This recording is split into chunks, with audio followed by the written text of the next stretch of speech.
अस्सलाम वालेकुम स्टूडेंट, सुना है क्या हाल। अच्छा स्टूडेंट, हमने क्वांटम मैकेनिक्स स्टार्ट की थी तो पीछे हमने देखा कि हमारे पास प्रोबेबिलिटी क्या है क्वांटम पार्टिकल की, और उस प्रोबेबिलिटी को हम कंजर्व कैसे कर सकती हैं हमारे pass through out the experiment, before the experiment और आफ्टर द एक्सपेरिमेंट। प्रोबेबिलिटी की ये खसूसियत है, ये प्रॉपर्टी है कि हमारे पास प्रोबेबिलिटी खुद को कंजर्व रखती है। हमारे पास चाहे एक्सपेरिमेंट के दरमियान हो, चाहे एक्सपेरिमेंट से पहले हो, चाहे एक्सपेरिमेंट के बाद हो, टोटल प्रोबेबिलिटी हमारे पास क्वांटम पार्टिकल की 1 होती है, वो हमारे पास हमेशा कंजर्व रहेगी। तो आज हम देखेंगे कि हमारे पास एक्सपेक्टेशन वैल्यू क्या है और हमारे पास क्या बताती है, क्या इंफॉर्मेशन देती हैं, क्यों हम इन एक्सपेक्टेशन वैल्यू को पढ़ रहे हैं। तो मेरा नाम जाहिद इमरान और आपका ये चैनल फिजिक्स एकेडमी। तो चलें शुरू करते हैं हम एक्सपेक्टेशन वैल्यू को। स्टूडेंट, हमारे पास एक्सपेक्टेशन वैल्यू कुछ भी नहीं, सिंपली हमारे पास जो भी ऑपरेटर जब हमारे पास वेव फंक्शन के ऊपर अप्लाई होता है तो वो हमारे पास जो ऑपरेटर की एवरेज वैल्यू है।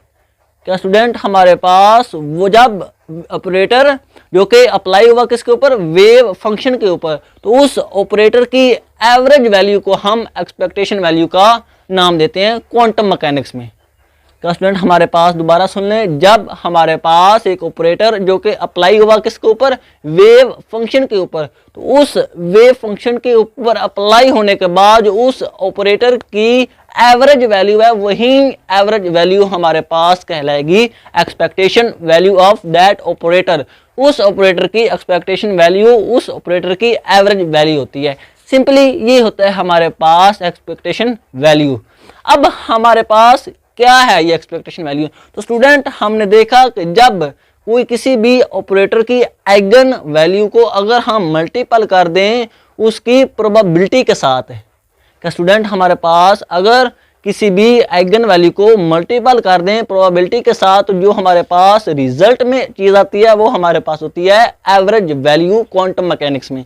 क्या स्टूडेंट, हमने कहा कि अगर हम किसी भी पार्टिकल की जो प्रोबेबिलिटी है उसको मल्टीपल कर दें, उसकी आइगन वैल्यू को किसके साथ मल्टीपल कर दें, प्रोबेबिलिटी के साथ।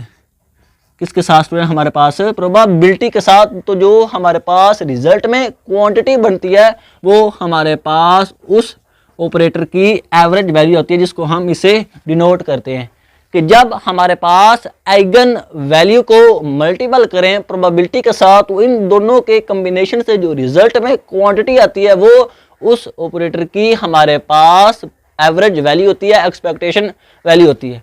लेकिन हम तो जो हमारे पास फार्मूला यूज करते हैं एवरेज वैल्यू का निकालने के लिए किसी भी ऑपरेटर का, वो हमारे पास होता है ये वाला स्टूडेंट, कि हमारे पास ये वाला ब्रा वेक्टर, ए हमारे पास वही ऑपरेटर, और ये हमारे पास कट वेक्टर, और नीचे हमारे पास ये वाला ऐसे ही आ जाता है ऑपरेटर के बगैर। ये वाला फार्मूला हम यूज करते हैं एक्सपेक्टेशन वैल्यू को निकालने के लिए हमारे पास क्वांटम मैकेनिक्स में। अब हमने प्रूव करना है कि ये वाला जो फार्मूला है इसकी जो कैलकुलेशन पे एंड पे रिजल्ट आता है वो हमारे पास इसके इक्वल है कि हमारे पास प्रोबेबिलिटी और आइगन वैल्यू ऑपरेटर की मल्टीपल हो, तो वो हमारे पास क्या देती हैं, एक्सपेक्टेशन वैल्यू, एवरेज वैल्यू उस ऑपरेटर की। ये हम लास्ट पे देखेंगे कि क्यों हम पढ़ रहे हैं एक्सपेक्टेशन वैल्यू को, हम क्यों पढ़ रहे हैं, क्या वजह थी कि हमें फिजिक्स में क्वांटम मैकेनिक्स में एक्सपेक्टेशन वैल्यू के टॉपिक को लाना पड़ा। अब हम पहले तो ये प्रूव करते हैं कि ये वाला जो सारा चीज है ये हमारे पास सिंपली इस दोनों के इक्वल है, तभी तो हम कहेंगे कि हमारे पास ये वाला जो फार्मूला है ये इस ऑपरेटर ए की एक्सपेक्टेशन वैल्यू है। चलें जी, अब हम निकालते हैं इस ऑपरेटर ए की को इसके इक्वल। तो हम क्या करते हैं स्टूडेंट, हमें पता कि हमारे पास जो आउटर प्रोडक्ट है, क्या स्टूडेंट, हमारे पास outer product of all the state vector वो हमारे पास हमेशा आइडेंटिटी वेक्टर के इक्वल होता है। क्या स्टूडेंट, हमारे पास ये आउटर प्रोडक्ट अगर हम लें, कितनी भी हमारे पास स्टेट वेक्टर हों तो उनका हमारे पास आउटर प्रोडक्ट हमेशा आइडेंटिटी मैट्रिक्स के इक्वल होता है। इस स्टूडेंट हम नेक्स्ट लेक्चर में देखेंगे भी कि हमारे पास किस तरह आउटर प्रोडक्ट होता क्या। ये तो जब हमने कैट और ब्रा को देखा था उस वक्त हमने ये देखा था कि आउटर प्रोडक्ट है क्या। फिर हम देखेंगे ये हमारे पास स्टेट वेक्टर, और जब हम इनका तमाम स्टेट वेक्टर जितनी भी हमारे पास पार्टिकल के स्टेट वेक्टर हैं उनको इकट्ठा करें, उनका आउटर प्रोडक्ट लें, तो वो हमारे पास आइडेंटिटी मैट्रिक्स के इक्वल आता है। तो स्टूडेंट हम आइडेंटिटी मैट्रिक्स को किसी भी चीज़ के साथ मल्टीपल कर दें उसके ऊपर कोई फ़र्क नहीं पड़ता, तो इसलिए हम इस हमारे पास जो इक्वेशन है इसको मल्टीपल करते हैं आइडेंटिटी मैट्रिक्स से और इसके ऊपर कोई भी फ़र्क नहीं पड़ेगा। अब हमारे पास ये ऐसे आ जाएगा और जब हमने इधर मल्टीपल किया आइडेंटिटी वो वाला आइडेंटिटी मैट्रिक्स, तो हमारे पास स्टूडेंट क्या है, पहले एम वाला मल्टीपल करते हैं और स्टूडेंट हमारे पास ऐसे ये आ गया और ये हमारे पास ये इधर मल्टीपल किया था, दोनों तरफ इधर मल्टीपल कर देना हमने ऑपरेटर के दोनों तरफ। ये एम वाला मल्टीपल किया, ऑपरेटर लिखा और अब हमने पुट करना है वो एन वाला, तो अगेन हमारे पास ये आ जाएगा और ये हमारे पास ऐसे आ गया और साथ में हमारे पास जब इधर मल्टीपल हुआ तो वही हमारे पास ये वाला वेव फंक्शन ऐसे ही का ऐसे रहेगा और नीचे हमारे पास स्टूडेंट हमेशा ये वाली वैल्यू हमेशा नीचे यही आती रहेगी, इसके ऊपर हमारे पास कोई इफेक्ट नहीं होगा, ये ऐसे ही आती रहेगी। हमारे पास टोटल जो हमारे पास डेरिवेशन होगी इसमें नीचे वाली वैल्यू ऐसी ही आती रहेगी। अब हमारे पास जो नेक्स्ट काम कि जब हमने देखा कि जब ऑपरेटर ए किसी बी वेव फंक्शन के ऊपर अप्लाई हुआ तो उसने क्या किया, उस वेव फंक्शन की हमारे पास आइगन वैल्यू दे दी और साथ में हमारे पास वेव फंक्शन का वेव फंक्शन ऐसे ही रहा। अब आइगन वैल्यू स्टूडेंट हमारे पास क्या होती है, अगर एनर्जी ऑपरेटर है तो वो उसकी आइगन वैल्यू उस हमारे पास वेव फंक्शन की एनर्जी की वैल्यू होगी। अगर हमारे पास ऑपरेटर किनेटिक एनर्जी ऑपरेटर है तो वो वाला हमारे पास जो किनेटिक एनर्जी की आइगन वैल्यू होगी वो उस हमारे पास जो सिस्टम है जो क्वांटम पार्टिकल है उसकी किनेटिक एनर्जी होगी, यही हमारे पास आइगन वैल्यू होती है। तो अब हमारे पास ये वाला जो ऑपरेटर है ये इस स्टेट के ऊपर क्या हो रहा है, मल्टीपल हो रहा है, ये हमारे पास ये वाली स्टेट के ऊपर। अब हमने इसको इस स्टेट के ऊपर मल्टीपल करना है तो क्या होगा, आइगन वैल्यू और साथ में ये वाला हमारे पास जो स्टेट वेक्टर है ये ऐसे हमारे पास आ जाएगा। अब हमारे पास ये ऐसे ही रहा सारा, ये हमारे पास ऐसे ही रहा और जब हमारे पास ये वाला वेव फंक्शन इसके ऊपर अप्लाई हुआ तो हमें क्या मिला, एक हमारे पास आइगन वैल्यू, वो हमारे पास आइगन वैल्यू कांस्टेंट होती है वो हमारे पास बाहर आ जाएगी। आइगन वैल्यू स्टूडेंट किसी भी ऑपरेटर की हमेशा कांस्टेंट वैल्यू होती है, तो वो कांस्टेंट हमारे पास बाहर आ जाएगा, ये हमारे पास ऐसे कांस्टेंट बाहर आ गया और वेव फंक्शन हमारे पास ऐसे ही आ जाएगा स्टेट वेक्टर। तो अब हमने इस स्टेट वेक्टर को लिखा, साथ में हमारे पास ये वाला है और साथ में हमारे पास ये वाला और नीचे हमारे पास ऐसे वो चीज़ आ गई। अब हमारे पास नेक्स्ट काम क्या है स्टूडेंट, पहले हमने क्या किया, आइडेंटिटी मैट्रिक्स को दोनों तरफ मल्टीपल किया, फिर ऑपरेटर को इसके साथ मल्टीपल किया। अब स्टूडेंट हमारे पास ये जो चीज़ बन रही है ये वाली चीज़, इसको हम सॉल्व करते हैं। तो स्टूडेंट हम कहते हैं कि हमारे पास सपोज करो m बराबर है n के, तो जब हमारे पास m बराबर होगा n के तो स्टूडेंट याद करो हमारे पास जो कैट और ब्रा नोटेशन थी। तो एक मैं देखता हूँ कि नज़र आ रहा है नहीं आ रहा, हाँ बिल्कुल क्लियर आ रहा है। तो स्टूडेंट हमने कहा था कि हमारे पास जो हमारे पास कैट और ब्रा नोटेशन थी उसमें हमारे पास जो इनर प्रोडक्ट, ये तो इनर प्रोडक्ट था ना, जो आउटर प्रोडक्ट होता है वो सेम क्वांटिटी का हमारे पास 1 के इक्वल होता है। हमने ये डिटेल से पीछे देखा था जिसको हमने नॉर्मलाइजेशन भी कहा था कि हमारे पास inner product of two same state vector is equal to 1 और यही हमारे पास नॉर्मलाइजेशन थे। जब हमारे पास m बराबर हुआ किसके, n के, तो ये हमारे पास क्या हो जाएगा 1 के इक्वल हो जाएगा। तो 1 जब हमारे पास सारे के साथ मल्टीपल होगा तो कोई इफेक्ट नहीं आएगा। तो अब हमारे पास जो फाइनली क्वांटिटी बचेगी वो हमारे पास है ये लैम्डा n है और ये हमारे पास, अच्छा स्टूडेंट हमारे पास लाइट चली गई थी तो पाकिस्तान में लाइट का जाना ऐसी है जिस तरह हमारे पास नवाज शरीफ का लंदन जाना, तो इतनी टेंशन वाली बात नहीं है। तो स्टूडेंट हमने कहा था कि हमारे पास जब हमारे पास जो इनर प्रोडक्ट होता है अगर हमारे पास सेम स्टेट वेक्टर का इनर प्रोडक्ट हो तो वो हमारे पास 1 के इक्वल होता है, ये हमने कहा था। तो अब हमारे पास ये वाली क्वांटिटीज अगर हम बराबर m is equal to n तो ये वाले स्टेट वेक्टर इक्वल हो जाएंगे और हमारे पास इस सारी क्वांटिटी की जो वैल्यू है वो हमारे पास क्या जाएगी 1। तो ये वाली 1 बाकी जो हमारे पास बच गया हम उसको लिखते हैं। स्टूडेंट हमारे पास ये वाला वेव फंक्शन ऐसे आ जाएगा, ये वाला ऐसे आ गया। अब इस सारी की वैल्यू हमारे पास क्या है 1, तो हमारे पास ये बचेगा पीछे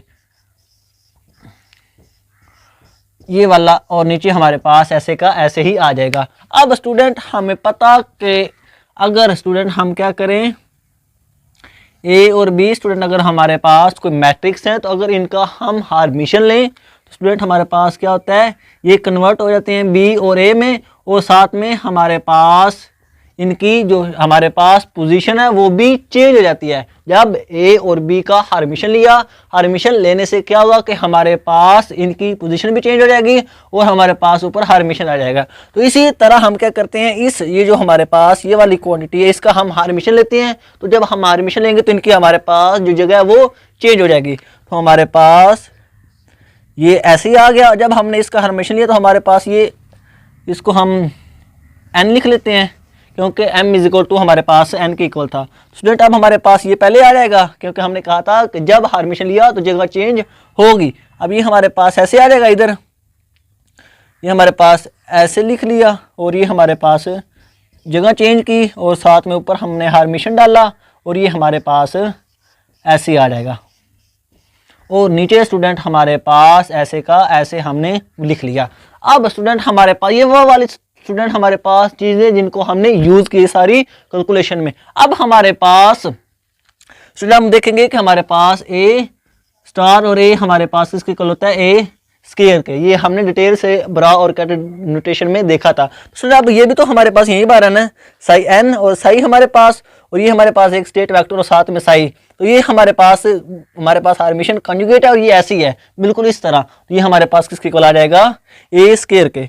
स्टूडेंट हमारे पास ये लैम्डा एन ऐसे साथ में आ गया और ये हमारे पास क्या बनेगा, साई एन का, इसके साथ हमारे पास स्के और नीचे स्टूडेंट हमारे पास ऐसे ही आ जाएगी। और स्टूडेंट हमारे पास याद करो प्रोबेबिलिटी में हमने कहा था कि जब हमारे पास स्टेट वेक्टर के सारे वेव फंक्शन का इकट्ठा होकर एक वेव फंक्शन है तो उस वक्त हम जो प्रोबेबिलिटी का फार्मूला यूज करते हैं वो हमारे पास ये वाला आता है। तो स्टूडेंट हमारे पास ये किसके इक्वल है, सारा प्रोबेबिलिटी ऑफ क्वांटम पार्टिकल। तो स्टूडेंट हमारे पास फाइनली जो रिजल्ट आया वो हमारे पास क्या आया कि हमारे पास ए ऑपरेटर का जो हमारे पास एवरेज वैल्यू थी वो हमारे पास आइगन वैल्यू और साथ में प्रोबेबिलिटी के इक्वल आ गई। और हमने शुरू में यही कहा था कि हमारे पास किसी भी ऑपरेटर जो कि जब हमारे पास वेव फंक्शन के ऊपर अप्लाई होगा तो उसकी एवरेज वैल्यू को हम क्या कहते हैं, एक्सपेक्टेशन वैल्यू। और एक्सपेक्टेशन वैल्यू एवरेज वैल्यू किसके इक्वल होती है, हमारे पास आइगन वैल्यू और साथ में उस हमारे पास पार्टिकल की प्रोबेबिलिटी। तो अगर इन दोनों को मल्टीपल कर दें तो हमारे पास जो फाइनली रिजल्ट में चीज आती है उसको हम कहते हैं एवरेज वैल्यू। और हमने फिर एवरेज वैल्यू का ये वाला फार्मूला लिया और इसको सारी कैलकुलेशन करके देन प्रूव भी किया कि हाँ हमारे पास जब आइगन वैल्यू और प्रोबेबिलिटी मल्टीपल हुए तो फाइनली चीज आई वो हमारे पास एक्सपेक्टेशन वैल्यू किसकी, किसी भी ऑपरेटर की। स्टूडेंट ये किसी ऑपरेटर की वैल्यू होती है और हमारे पास ये एवरेज वैल्यू होती है। अब हमारे पास स्टूडेंट लास्ट में बात ये कि हम क्यों पढ़ रहे हैं एक्सपेक्टेशन वैल्यू को, एक्सपेक्टेशन वैल्यू को कैलकुलेट करने की क्यों जरूरत पेश आई। तो स्टूडेंट हमने देखा कि हमारे पास जब बात आती है क्वांटम की तो वहां पे चीज आ जाती है प्रोबेबिलिटी का। स्टूडेंट हमारे पास जब बात क्वांटम की आती है तो वहां पर फौरन प्रोबेबिलिटी का कंसेप्ट आ जाता है कि हमारे पास पार्टिकल के किसी भी रीजन में होने की जो चांसेस हैं वो प्रोबेबिलिटी है वो हम वो कैलकुलेट करते हैं। अब अगर तो हमारे पास कंफर्म हो जिस तरह क्लासिकल मैकेनिक्स है उसमें हम पार्टिकल की पोजीशन हमारे पास इक्वेशन ऑफ मोशन है उसको यूज करके फौरन बता सकते हैं कि पार्टिकल इतने टाइम बाद इधर होगा, डायरेक्ट हमारे पास 100% एक्यूरेट पोजीशन आ जाती है। लेकिन जब हमारे पास बात क्वांटम मैकेनिक्स की आती है तो उस वक्त प्रोबेबिलिटी आती है कि इतने चांस हैं हमारे पास पार्टिकल के इधर होने के, इतने चांस हैं पार्टिकल के नेक्स्ट हमारे पास रीजन में होने के, और इतने चांस हैं पार्टिकल के उससे नेक्स्ट रीजन होने में। लेकिन टोटल प्रोबेबिलिटी हमारे पास 100 आती है। तो इसीलिए हम एवरेज वैल्यू यूज करते हैं कि हमारे पास जो उस पार्टिकल की पोजीशन हमारे पास टोटल उस हमारे पास वेव फंक्शन में होगी उसकी एवरेज वैल्यू क्या है। जिस तरह हमारे पास क्रिकेट मैच होता है तो हमारे पास हर मैच का हर ओवर का एक अलग अलग स्कोर होता है, किसी में 10 पड़ गए, किसी में 7 पड़ गए, किसी में 5 पड़ गए, किसी में 3 पड़ गए। लेकिन हम तमाम मैच के बाद एक एवरेज वैल्यू लेते हैं कि हमारे पास एवरेज इतनी आ रही है। तो इसी तरह हमारे पास जिस तरह हमने उस पूरे क्रिकेट मैच की एवरेज वैल्यू ली जो कि ये बता रही है कि हमारे पास एक एवरेज नंबर क्या है, क्योंकि हर ओवर में अलग-अलग स्कोर बने लेकिन एवरेज हमारे पास एक नंबर आया। इसी तरह हमारे पास जो क्वांटम पार्टिकल की पोजीशन है उसकी जो प्रोबेबिलिटी है उसके भी कई सारी वैल्यू होंगी। 20% चांस हो सकता है, हमारे पास 30 हो सकता है, हमारे पास 50 हो सकता है। लेकिन जब हम एवरेज वैल्यू लेते हैं, एक्सपेक्टेशन वैल्यू लेते हैं, तो वो हमारे पास एक नंबर आता है जिससे हमारे पास पता चल जाता है कि हमारे पास पार्टिकल की प्रोबेबिलिटी की एवरेज वैल्यू क्या है। ये सिर्फ पोजीशन की नहीं हो सकती, ये हमारे पास मोमेंटम के जितने हमारे पास ऑपरेटर होंगे उन तमाम ऑपरेटर की हमारे पास एक्सपेक्टेशन वैल्यू होगी। Position operator, momentum operator, kinetic energy operator, हमारे पास टोटल एनर्जी ऑपरेटर, तमाम ऑपरेटर की हमारे पास एक्सपेक्टेशन वैल्यू होती हैं। इसलिए हम इस एक्सपेक्टेशन वैल्यू को क्वांटम मैकेनिक्स में पढ़ते हैं। तो होप इस एक्सपेक्टेशन वैल्यू से आपके सारे कंसेप्ट क्लियर हो गए हैं। आज के लिए इतना ही, इंशाल्लाह मिलेंगे अगली वीडियो में। ओके, अल्लाह हाफिज़।